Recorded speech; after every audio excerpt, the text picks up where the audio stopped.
Assalamualaikum, apa kabar? Berjumpa lagi dengan Bunda. Sebelum Bunda mulai ceritanya, izinkan Bunda ya memberikan sedikit pantun perkenalan. Tanjung Intan berada di kota bercahaya. Perkenalkan, nama Bunda Imania. Kali ini Bunda akan bercerita tentang kisah kasih dua orang saudara dari lumbung padi. Apa ya hubungannya lumbung padi dengan kedua saudara itu? Seperti apa ceritanya? Yuk, ikuti Bunda ceritanya dari awal sampai akhir.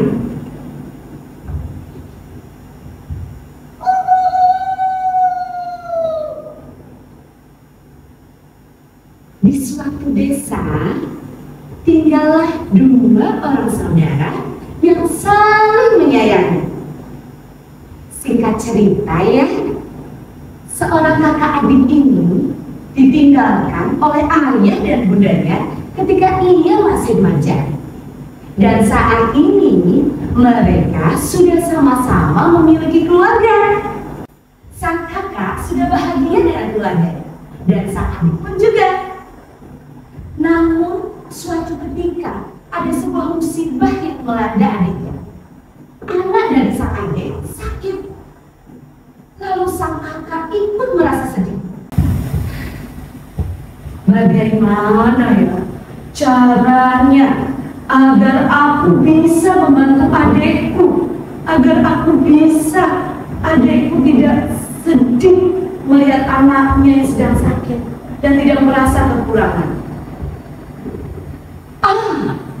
Akan kuantarkan saja hasil panenku hari ini.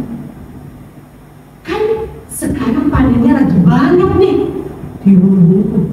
Akan kuantarkan nanti malam diam-diam ke lumbung adikku. Pasti dia akan senang dan tanpa sepengetahuan dia bahwa aku yang mengirimkannya. Ya, akan aku coba malam nanti. Nah, di malamnya sang kakak mempersiapkan sekarung beras untuk dibawa ke lumbung padi sang adik. Tapi diam-diam loh, tidak mau sama siapa-siapa, karena sang kakak tahu sang adik tidak akan mau menerimanya. Lalu ketika malam tiba, sang kakak langsung bergegas berjalan ke rumah sang adik dan langsung menuju ke lumbung padi sang adik. Sesampainya di sana, ia meletakkan sekarung beras itu dan bergegas pulang kembali ke rumah. Setelah sampai di rumah, sang kakak masuk ke lumbung padi sang kakak. Apakah tahu apa yang terjadi? Tiba-tiba sang kakak terkejut. Aku kira tadi berasnya sudah aku atur satu karung untuk adikku. Kenapa ini jumlahnya malah bertambah, tidak berkurang? Dari mana ini? Akhirnya tiba-tiba karung beras yang sudah diberikan ke lumbung sang adik, malah di lumbungnya sendiri jumlah karung berasnya bertambah, bukan malah berkurang. Lalu tak pikir lama, keesokan harinya sang kakak berpulang kembali membawa sekarung beras untuk adiknya di malam hari.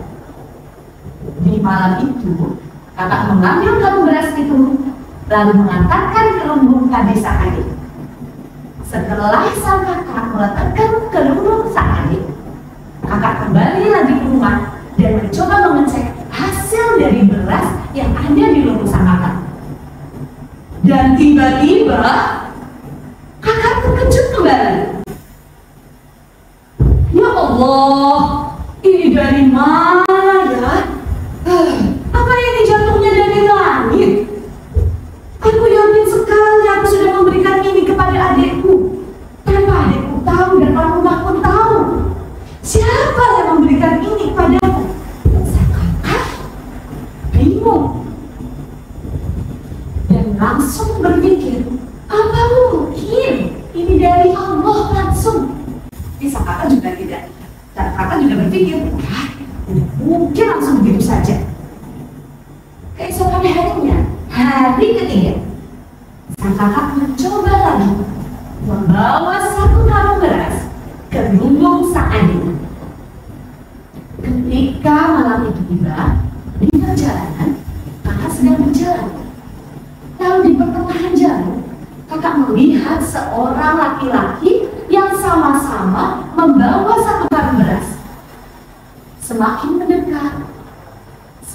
mendekat, dan melihat ke arah lelaki yang membawa karung beras itu. Sepertinya aku kenal siapa dia.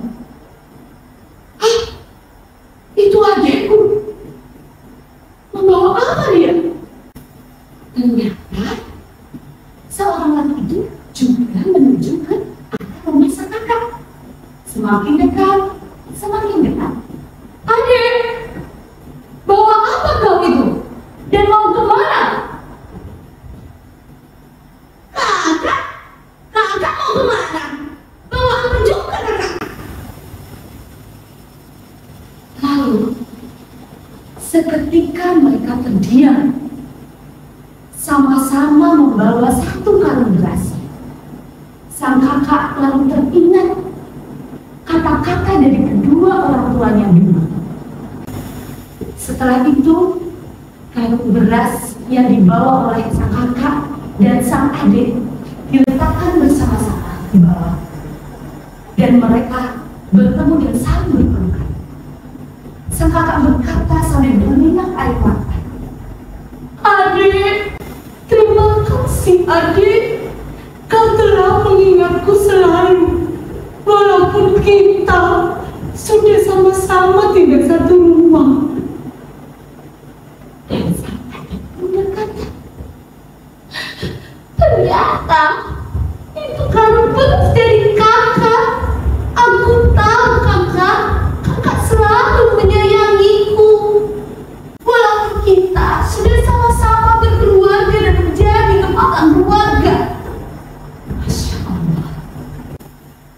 Kedua bersaudara itu saling berpelukan dan saling mengingat kata-kata dari kedua orang tuanya, bahwa ketika mereka masih kecil selalu diingatkan oleh ayah bundanya, saling menyayangilah dan saling mengasihilah ketika kalian nanti sudah beranjak dewasa dan sudah tidak tinggal dalam satu atap lagi. Nah, sangat menyuruh sekali bahwa kita sebagai saudara harus bisa saling menyayangi. Dan jangan pernah melupakan saudara kita, walaupun kita sudah berbeda atap dan walaupun kita sudah berbeda kewajiban. Semoga cerita ini bisa menginspirasi semua ya. Harta yang paling berharga adalah keluarga. Istana yang paling indah adalah keluarga. Puisi yang paling bermakna adalah keluarga. Mutiara tiada tara adalah keluarga. Terima kasih sudah mendengarkan cerita dari Bunda. Semoga cerita Bunda kali ini bisa menambah kasih sayang kalian dan rasa kasih kalian untuk sesama. Sekian ya cerita dari Bunda. Sampai jumpa lagi. Wassalamualaikum.